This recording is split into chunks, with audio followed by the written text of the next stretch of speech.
Audience, and coming up, Guy and I both appreciate a handwritten note and thoughtful words. We certainly do. Yeah, now how about how those words are penned? Did you know they say a lot about the writer? They do. Intrigued?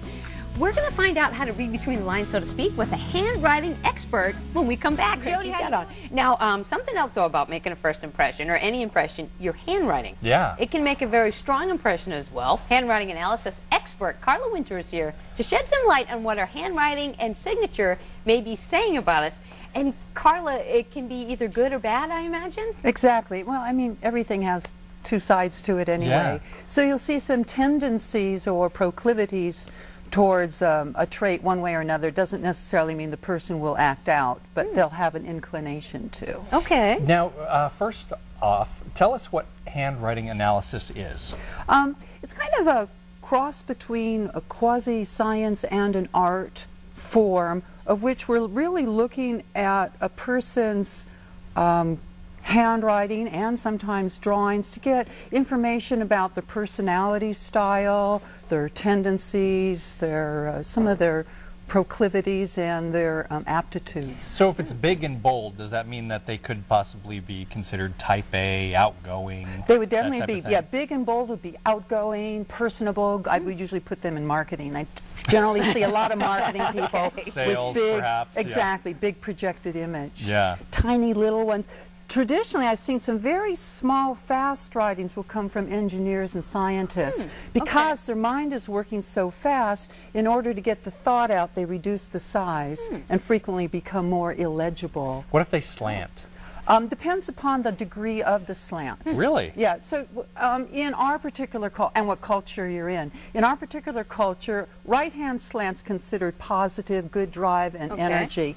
If it's tilted too far over, you can have someone that's fairly fanatic, explosive, tyrannical. If you've got someone who's pulled back, we'll call that left-tending.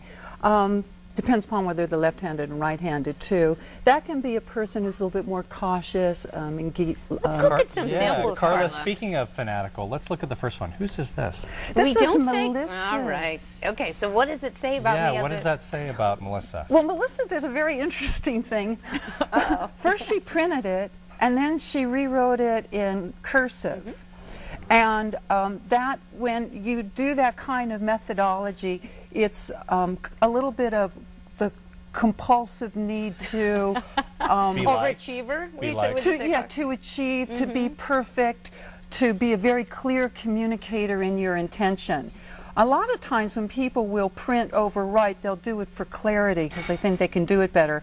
Your handwriting is very congruent. It's like what you see is what you get, and I see in your personality, because your signature pretty well matches your cursive as well as your printing. The slant is very consistent. You're a person that, you know, your past, your roots, your family, your people are really important to you. Wow. You also get validation from the outside world is really important to you. You're an analytical thinker as well. Along with that clarity, you know, is that abstract thinker. And when I heard you were, you know, talk show hostess, I said, oh, she's going to be very amiable. When I saw all that, you know, analytical thought in there, that was Can really you very tell if interesting. she's a sociopath? Thank you. She's not a sociopath, but she is very cautious, not an excessive risk taker. All right. Who's next? I think we'll do you. Oh, there it is. Now Okay. you two, very different. You know what? I'm not a cursive writer. I never have been. I mean, I was when I was a kid, and then I just kind of. So you think? Oh, I should I'm a show printer. people what this is. Oh, it's right they've up got there it on the up there. screen. Yeah. Okay, so you think that you're a printer, but you're actually not. You're giving me a combination because you see you've got those connective words going on to the letters there. They're So connected. although Okay. you project with a strong block printing style, you're very connected and congruent in the thought process. But what we see here in the composition, first of all, look how controlled the page is. It's dead center, totally, Interesting. you know. What you would do is you would be the kind of person that would definitely size up a situation and really look before you leap. Also with the projected boldness of that printing, it's like you're going to be very specific with allowing people to see what you want them to see. Another thing that shows up is where Melissa has a wonderful right-hand slant. You're very vertical. The vertical slant, or straight up and down, is very difficult to maintain. It's the most difficult one. Those type of people can be very good mediators, arbitrators. They have ability to want to listen to both sides of the story.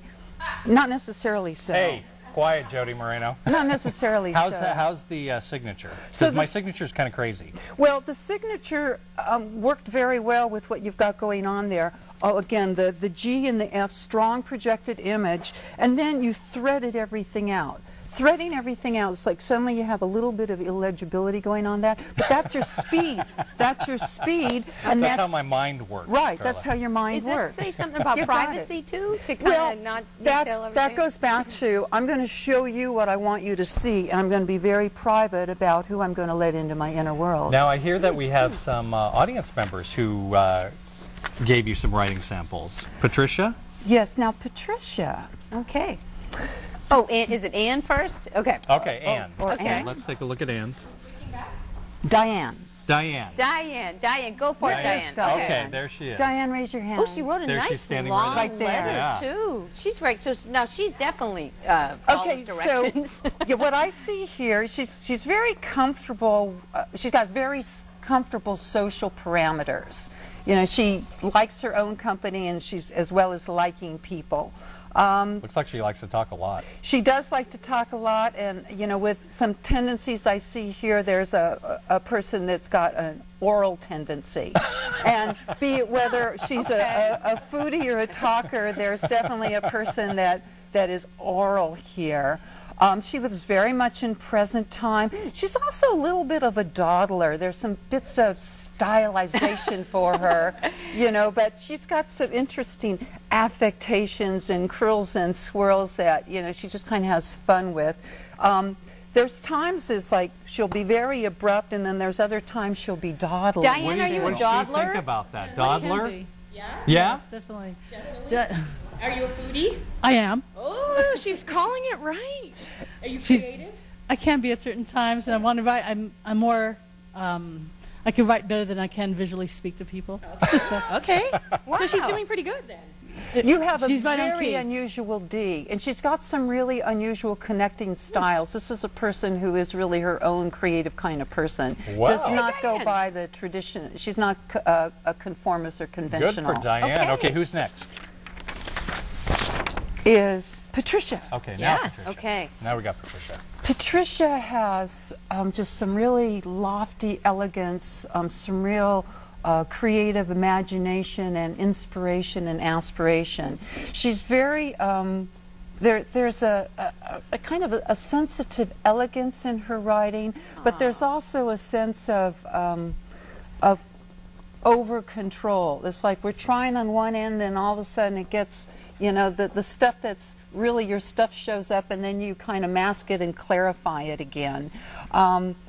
Again, there's this real elegance about you, comfortable in your own skin. What you didn't do is give me the whole page, so we just started at the top, and also we have a trend that started up and then sort of convex down. I probably need a little bit more of a writing sample to kind of get a little bit more of. That's because of the- Patricia is not a space waster. Not a space waster at all. What do you think, Patricia? Are you good with your space? I think so. Well, I think she did good. She called you elegant. Yeah. Now, this is also Michelle Gaskell's mom. She's here with us today, too. Now, she called you a little bit of over-controlling. Is that right? Well, I taught handwriting to kids in school. I taught at a school for years and years. And so I just learned this quote. And when I get in my artist brain, because I'm an artist, I can't think how to spell. So that's why you see a little bit corrections going on. When I get in my right brain, my left brain is the one that knows how to spell. But when I get in my artist brain, which is you use your right side of the brain, I have a tough time. Oh, so that There you explains go. it. Very precise and attention to T crossing, and the eyes are exactly where they're supposed to be. Thank you. you, Carla. And Carla, you have to come back. We enjoyed that so much. That was wonderful. that was exciting. That was Wow. interesting. Thank you so much for being here today. Happy anniversary. Oh, thank you so much. Okay, stick around because we've got a lot more on I today's know. show. Okay. We do, and you might want to read Especially- between the lines. Yes, Okay. exactly. Thank you know, you. the Sacramento